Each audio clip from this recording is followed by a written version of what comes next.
Good evening, Gills fans. Welcome back once again to Gills in the Blood TV. It is the second weekly review / match preview of the 2018-19 campaign. Looking back at the week that's been at Priestfield, not massive amounts to talk about. And obviously the big thing is we look ahead to Saturday, first home game of the season against a Burton Albion side apparently in disarray, but we'll get onto that a little bit later. But first, Medway Messenger, today's edition, Lovell, this is it. Apparently we made a bid for someone in the week, he didn't come off, and he said, right, that'll do us then. We're set with what we've got. He's happy with what he's got. I'm happy with what we got. We're not going to sit here and say we need... I mean, well, we haven't seen any new faces for a little while now, have we? Which says to me he knew what he wanted and he went out and got it. And he got them early doors, and I think this is a quote here. He said, we have got a few people out injured at the moment, but we have people who can come in and do a job like they did last Saturday. Some said I signed players too early in the window and that we should have waited, but if players become available that you want, what's the point of waiting? Totally agree. It's rock and hard place. It is tricky, isn't it? So I put a little survey out last night on Twitter and said, if you were Steve Lovell, if you could sign just one of the following, and it was left back, centre back, striker or winger. I went centre back. I went centre back. That would be the one for me, just because of the fact that Alex Lacey's injury problems just keep persisting, and aside from him plus the two that start every week, we've only got Finn O'Mara and then two very young centre backs in Jack Tucker and Ryan Huckle, who are probably not quite ready to be regulars yet. So that would have been mine. But in terms of what Steve Lovell's done all summer, I think it's been superb. I think it's... We've said it again, we'll probably say it's promising. It was a good mixture of experience and youth, and we started off all right last week, didn't we? So, but yeah, that's enough about that. Very quiet. We'll have a little rundown of League One transfers in a little while. But now I'm going to have a chat about this man who is writing for the Shouting Men in today's paper.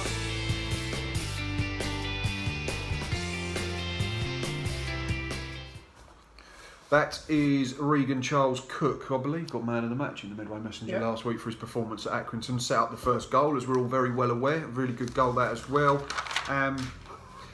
It felt amazing to make my first Football League start last weekend at Accrington, said Charles Cook. It's an opportunity I had been waiting a long time for, and I was especially buzzing because of the result. He then goes on to talk about, comes from a sporting family. It says that his brothers all play football. There's 5 of them in total that play football. His brother Reese is a goalkeeper now at Swindon.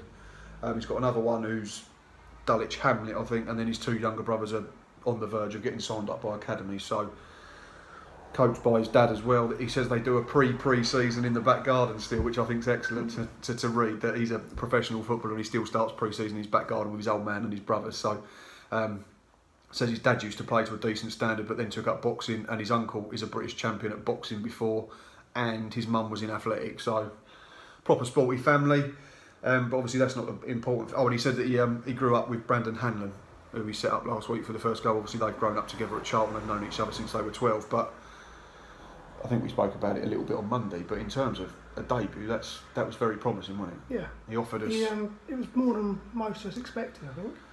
Yeah, we said, didn't we? We didn't think he'd have started if Riley had been fit. But he's now made it hard to drop him, and that's all we ask of any player that comes into the side, whether they're 20 or 40 or whatever. He's worked hard and he's made it very hard to be dropped now, hasn't he? So I'd certainly keep him in the side for Burton, but we'll talk about that in more detail.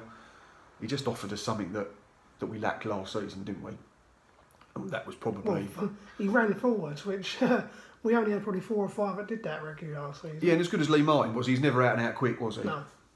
So if you could show him on the inside, or you could match him up for pace, then you had half a chance as a defender. But we've said plenty of times, pace at this level terrifies defenders. They don't like playing on the half turn, and I think probably since Sean Clare left the club, end of 2017 when he went back to Sheffield Wednesday, I think we probably lost that, where we had people that could drive through midfield quickly. So promising start. Let's hope it continues. But yeah, Regan Charles Cook, really good debut, and for David Moore, long may it continue. Next one is one of our goal scorers. He is featured in here as well today, and he is coming up on your screen now.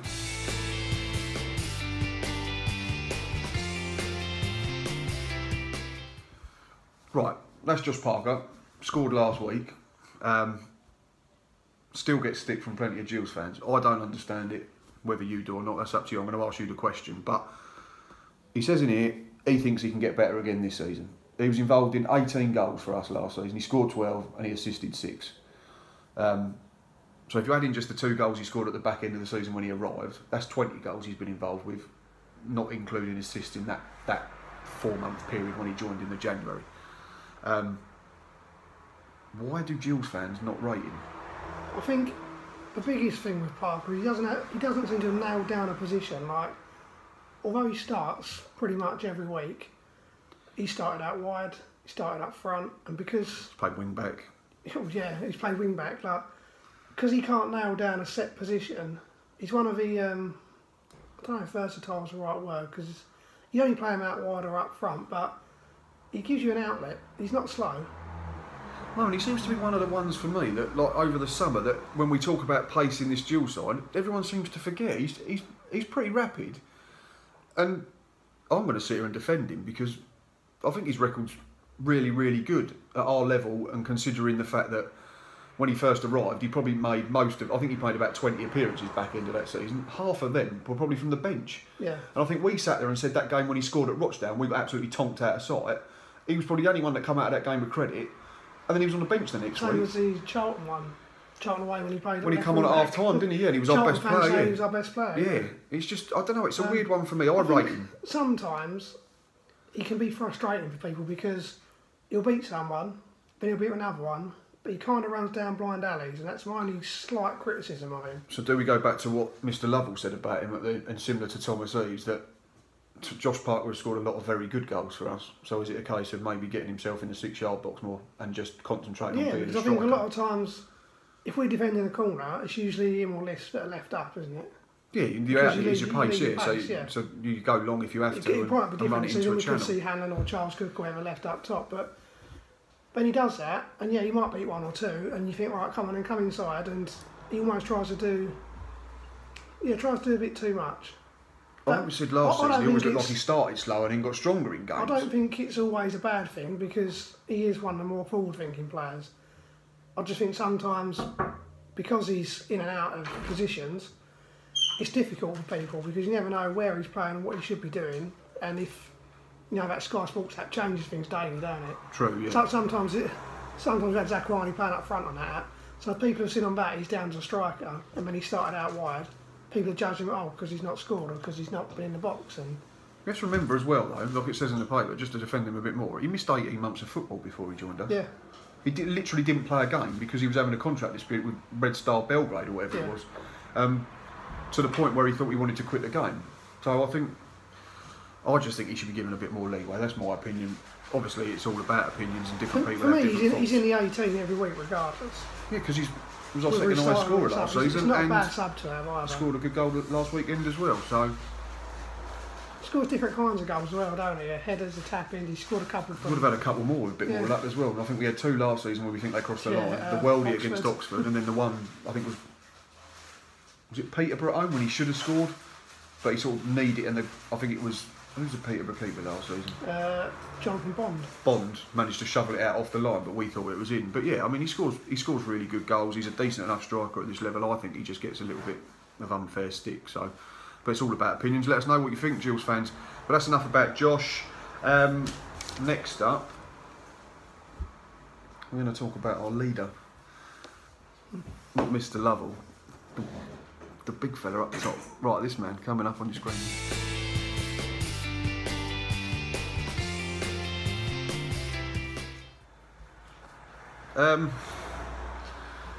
Our chairman, pictured there. Probably the biggest topic of debate over the summer. There's quite a big thing. He's basically got a whole page today in the Midway Messenger.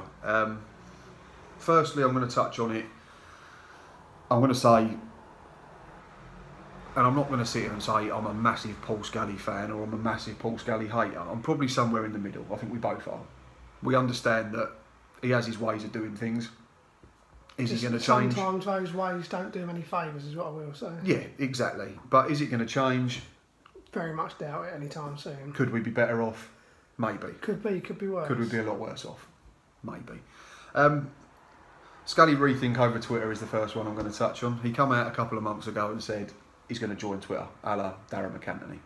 He's now backtracked and said he's not going to do it. because he's realised what kind of grief you can get. Yeah. Can understand that.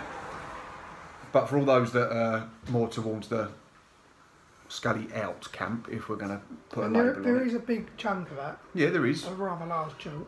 He doesn't help himself, does he? No. He should have just, my thinking, and I don't know whether you agree, is he should have just not said anything. And then if he'd come on Twitter, everyone would have gone, oh, fair play, Mr. Chairman. But now, he's almost promised it again, and then he's backtracked on it. That's how a lot of people are going to see it. When it first came out, I defended him to one or two because I said I thought it was a brave decision. Because whereas, like you say, Darren McCanty does it really well, doesn't he? Yeah, and he don't mess about either. He had a stand-up row with one of his ex-players last week. Yeah. I think that Danny Green, I think it was, wasn't it? So, Danny Lloyd, was it? Danny Lloyd, sorry, he's just gone to Salford. So, if he'd come on, I don't think it would have lasted. Can you imagine his block list? I just think there would have been a lot of people that would have been getting lifetime bans from the precinct. Yeah, unfortunately. What I will say is, I think some of the Scally out people seem to. I don't know. Maybe it's just me. I don't know if you think the same. They sort of expect Scally to be doing the club's Twitter page, the way they interact. Well, this is what he said. It's interesting you said that. This is the quote from Mr. Scally, and it says, "My intention is to be a lot more transparent with the fans, but if that means me spending half of my life getting upset, wound up, or answering things in the middle of the night, that wouldn't really be healthy. I'm keen to do it, but we may have to do it in a more moderated way through the club." So, just one suggestion from me. And why does he not say once a month he'll do like a little Q&A? Or the others might say, "Why didn't he turn up to the one in the summer?" No, I don't mean that. I mean like on Twitter. Oh, so he takes over the Twitter page, like we used to do a few seasons ago with each player before each home game. Yeah, that could be an idea. Because, sometimes I do. I said it a couple of days ago. I wonder if some of these negative people think they're actually speaking directly to him, and that's really not the case. No, it's not, and you have to feel for Mr. Catterick at times, unfortunately, because he has to put up with a lot. Yeah, he does. But 24th season in charge.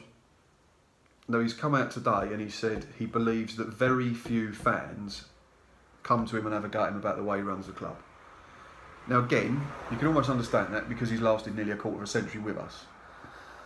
But there's a lot of stuff, again, that comes back to what he promises and what he says is going to happen, and then it just doesn't, and it lingers, and we've probably heard... I've just said to you before this as well, is because he's not on Twitter, and I'm not saying that's the only way around it, but because he's not very accessible, so him directly, he's not going to see or hear a lot of what goes on. No. You know, he may get a bit of feedback from different people at the club, but generally he's not going to see the majority of it. No, I mean, I'm sure he gets told of stuff that other people, the likes of Phil Catterick, read on social media, but the stadium's the massive one, isn't it? I mean, we got the brochure in 1999 saying the pathway to the Premier League. We had it again last year or the year before. 99, it probably carried more substance because we was actually challenging to get into the Championship. I just wish you would stop talking about it until it happened, and then suddenly spring it up one day and go, by the way... There's got to be a balance in that between keeping us in the loop, but just don't continually go on about it, where to the point where it just becomes empty promises to plenty. That's the thing. But yeah, we all have our thoughts on Mr. Scally. I try to sit on the fence a little bit. Yeah. I try not to lose sleep over it as well, because it's not going to change. And I think I said this during a group chat a couple of weeks ago, didn't I? Some people seem to wake up each morning and before you've even had your cereal, they're on there, Scally out, spend some money, do this, do that. I think some just come across that they just want us to fail so they can moan at him again. And that's not supporting your football club for me, but that's their prerogative and let them get on with it. So, but finally, just to end on a positive note about the chairman, he is impressed with the squad this summer, and he does actually say... Because I know he does this thing every season. He says we've got 3 aims: stay in the division. Is it playoffs and promotion? Yeah. Well, he's actually come out and he said he really thinks that the team is capable of promotion. But of course, we have learnt in football not to make predictions. Fair play. I think he'll get caned for being positive now and probably get called deluded. Yeah. Of course, but at least he is coming out and saying something positive rather than just we're going to avoid relegation. And he's saying it at the start of the season when everyone starts with a level playing field, not like when him and Mr. Pennant come out January 2018 and said, oh, the playoffs are still the aim, and we ended up staying up on the last day. That was just, again, that was just saying stuff for the sake of it to try and appease fans, and people don't let it wash anymore. Just a quick, the Adrian Pennant era is probably as angry as I've been as a Dual supporter. Snap, probably. Yeah, that was horrendous. And again, we've always said it was a shame, because there'd have been no greater fairy tale than returning ex-hero comes back, gets us in the playoff and gets us promoted. But he was out of his It depth. wasn't to be, and it was the wrong decision, and that's the end of that one. I think he's out of work still, isn't he, at the moment? Unfortunately, he got sacked by Barrow at the end of last season. But that's enough about the football genius. It was, of course, this today.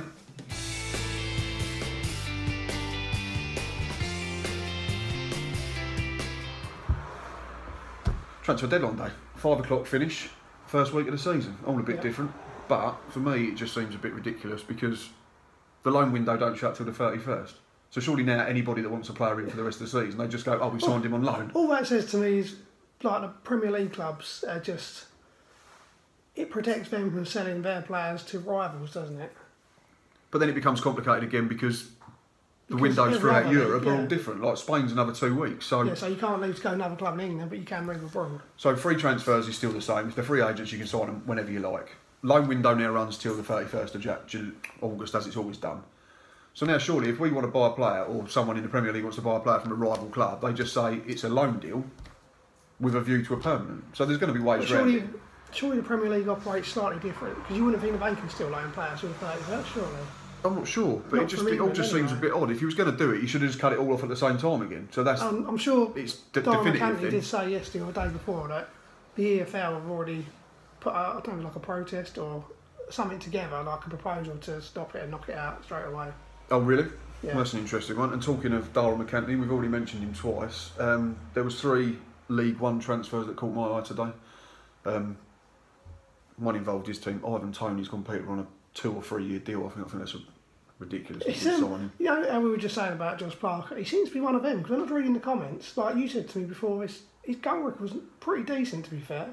I looked today and Ivan Toney scored 24 goals in 51 appearances on loan at 3 different clubs since the start of 2016-17. If you read the comments underneath, fans of the clubs he's been at were just slating him and laughing. And I'd have him. Would you have him? yeah, I don't understand it. It shows it's not just our fans. He's basically going 1 in 2 for 3 different clubs where he's not settled. It's not even his club. Yeah. Shrewsbury he helped keep up that season, 2 seasons ago. And then last season he spent the first half of the season at Wigan. They went up as champions. Yeah, I think he was a bit part for Wigan, wasn't And he? the second, I still think he scored 8 goals for them. Did he? I think it was split over the 3 sides. It was 8 for each side. And then he scored 8 in the second half of last season for Scunthorpe when they got in the playoffs. Didn't he? Yeah. So a really good.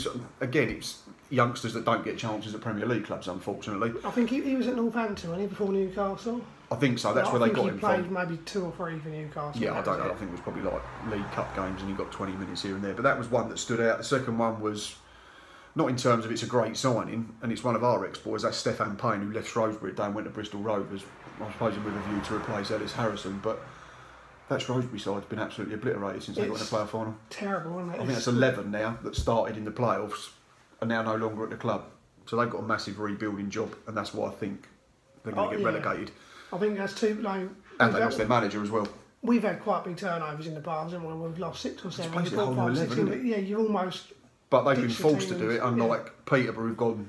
I don't know about you. I think it's slightly unfair what Paul Hurst has done since he's gone there. He's taken a couple, hasn't he, today, I think, as well. I'm sure it's 3 in total. 3 in total, I think it is. He took 2 yesterday in one go. Talking of Ipswich, I've just seen one late on today. Apparently, Ipswich had a bid rejected today for Deji Oshalaja. I read that. It was Ipswich another championship club. Has he really improved that much? Yes, well, that's Wimbledon fans, I suppose. But fair play to him if he has. He's their captain this season, isn't he? Yeah. And final transfer, I think this is a massive one for Oxford United. I know James, who runs D3, D4 football, which is a really good football website. He said they've been crying out for some signings. I think you said they bought 3 in. They've bought in a Asian lad from Bury, midfielder. Yeah. They bought in Jamie Hansen from Derby, games. And Ricky Holmes on loan from Sheffield United for the season. Last season, we sat here and said if you could sign one player from League One, I said choose Ricky Holmes. He didn't get a look in at Sheffield United, did he? I think they signed him and probably Hansen last season. They both didn't get a look in, but I think that's a really good signing for Oxford. That could be the difference between mid-table obscurity and potentially having a... Yeah. For me, almost, I'm not saying their squad's as bad as, but it almost, for me, it's a bit similar to last season with Irhan Oztuma being at Walsall. I think he'll have a massive influence on that side. They've probably got better players than Walsall had last season generally, so... Yeah, they've signed a lot of players from Premier League clubs, like young players from... Yeah. But yeah, they got 3 decent ones in, it looks like, so I think they'll be all right now. But yeah, that was the 3. We didn't do anything, but we've already spoken about that. I don't think that's a massive deal, is it? So we've still got this loan window that we've already spoken about. Right now, on to the small matter of these coming up on your screen now. Visit Priestfield on Saturday.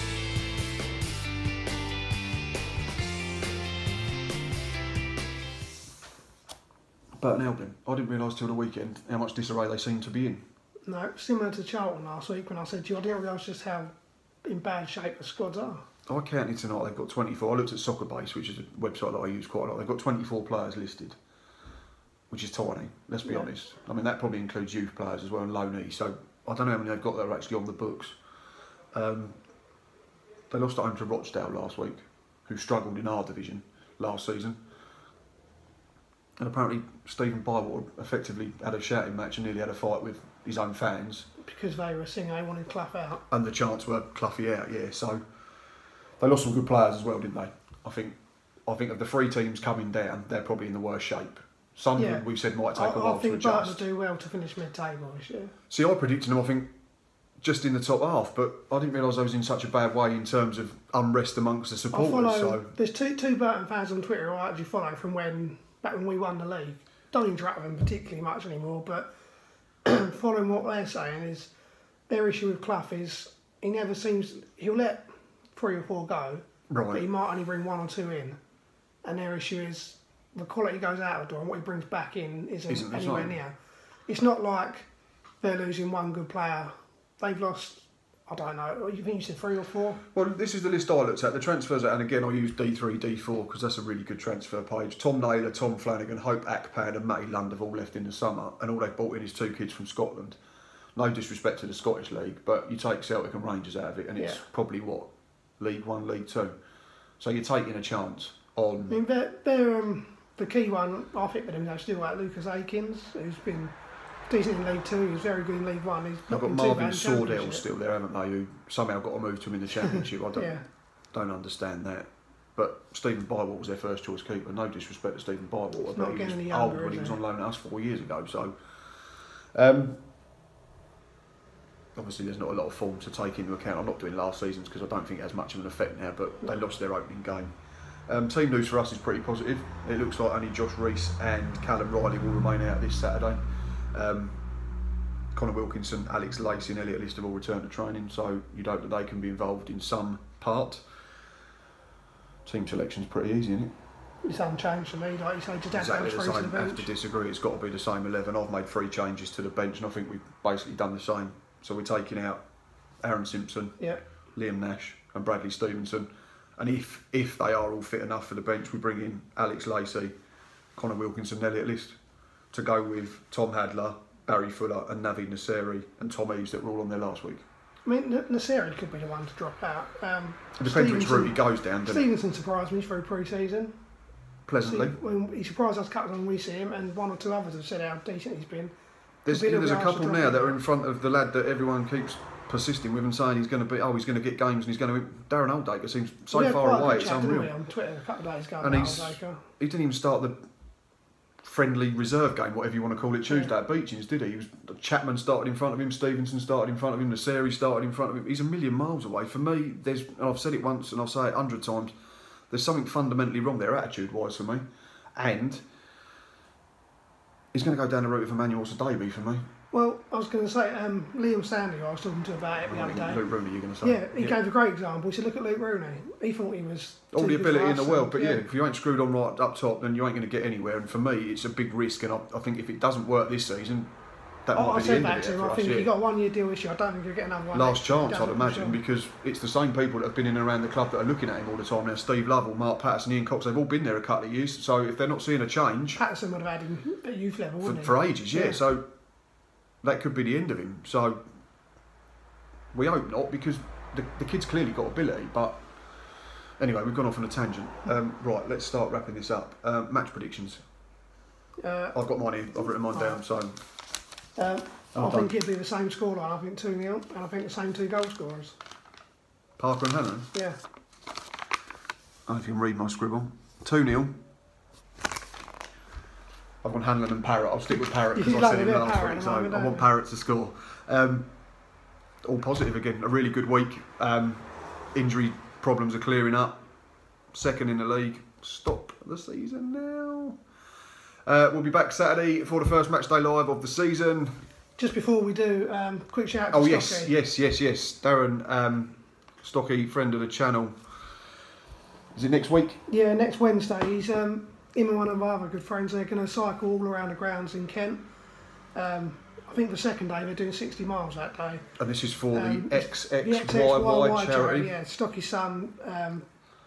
Yeah, it's all to help that charity. Which is basically is it like a chromosome disorder? Yeah. We're not doctors, but yeah, check out his GoFundMe page is what we're saying. We'll be spamming Facebook and Twitter with it over the next few days, but yeah, anything anyone can put forwards, please do. Yeah, if you can dig deep, if it's a quid, it's a fiver. I mean, it'd be greatly appreciated from Stocky. Check out his Facebook page. He's got loads of really good he's doing a raffle prizes on there, auction prizes.